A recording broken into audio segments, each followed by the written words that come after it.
Good to be here once again. I want to again welcome everyone to our second quarter investor briefing, and opportunity we've got to present our results to you, and then obviously take any questions about them.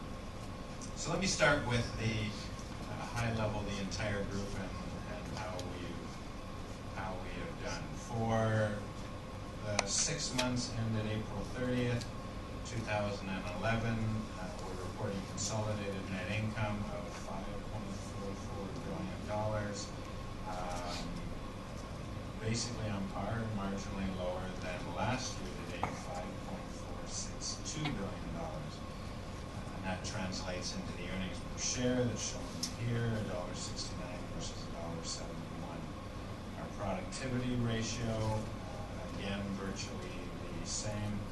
And today the directors declared a dividend of 74 cents, which is the same as we did last year. If I turn to the overall group performance, looking on a quarterly basis, there you'll see the trending. Again, last year we were the net profit is up. Net profit is up $66 million over first quarter and $95 million over Q2 2010, due primarily to reductions in loan losses. The growth in net profit is commendable, obviously, with the reduction in margins. Last year, you'll know that 4 months of the 6 were at the higher interest rates in the marketplace.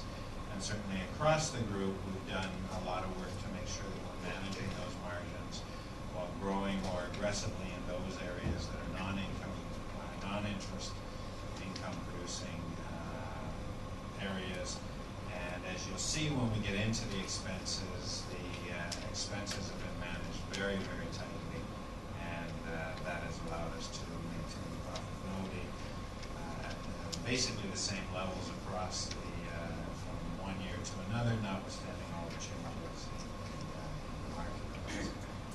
Looking at the breakdown, if you've been following us for the last couple of years, you'll realize that we have our insurance subsidiary in particular had been growing in its contribution.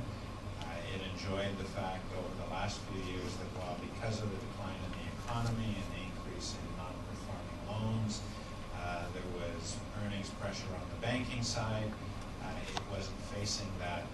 Now we find as we're seeing improvements in the quality of assets on the balance sheet, as we're seeing the NPLs reducing, we're starting to see that shift back. So whereas BNSJ represented last year 42% of our total earnings, that's up slightly this year to 45%. SGLIC insurance was 44, is down to 38. You'll see some slight increases as well in Scotia Investments and the Building Society. And that's one of the advantages of the diversity of earnings streams, that they aren't completely correlated, so that as things in the market change, that we see some balance between them. Looking at the return on equity, and then again this reflects the performance that we saw, the essentially stable earnings over the Q2 to Q2, but with the growth in our capital base over the year and with the stable earnings, we've seen the return on equity reduced to 19.05. Certainly as a reflection of a premium over the risk-free rate in the marketplace, is what we would expect as we continue to see the business settling down and the market expanding. Would expect to see that moving up slightly going forward, but we're about on par with where we were in slightly ahead of where we were in Q1 from return on equity perspective. So that is the total group. what we're going to do now is I'm going to have each of the executives comment on what was going on in their specific part of the group, and then after talking about what we're doing from a public and corporate relations perspective, I'll come back, talk about some of the initiatives, talk about some things you can expect to see in the balance of the year, and then answer your questions. With that, let me turn it over to Wayne Powell, Executive Vice President, Retail Small Business Bank.